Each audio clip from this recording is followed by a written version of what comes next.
YouTube family તો આપણે આવી ગયા છીએ પાણીના જગ ભરીને સાઈડ ઉપર અને સાઈડ ઉપર મથુરભાઈ આ ઠંડીની મસ્ત એવો ઈલાજ લાયા છે. તો મથુરભાઈ પહેલા આપણે મથુરભાઈ પૂછી શું કર્યું છે. તો મથુરભાઈ પૂછો તમે. મથુરભાઈ આ શું કર્યું છે તમે? આપણે તાપણું કર્યું છે.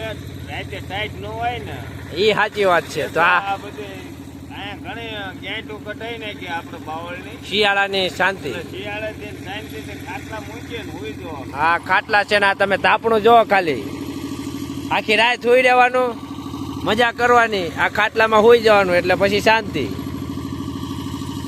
મથુરભાઈ મસ્તનું તાપણું કર્યું જો આખી રાત હાલશે. હજી ગેંટો ઘણી પડી છે. હું મથુરભાઈ કહો ગેંટો હજી ઘણી પડી સામે એ બધી ગેંટો રાતે લાવીને હળગાવીને તાપવાનું બરોબર છે અને શાંતિથી હુઈ જવાનું. ઠંડી ના લાગે. ઠંડી ન લાગે. તો ચાલો મિત્રો અને એને ફોર વ્હીલમાં હુઈ જાય. મથુરભાઈ ને ફોરેનમાં સુઈ ગયા છે.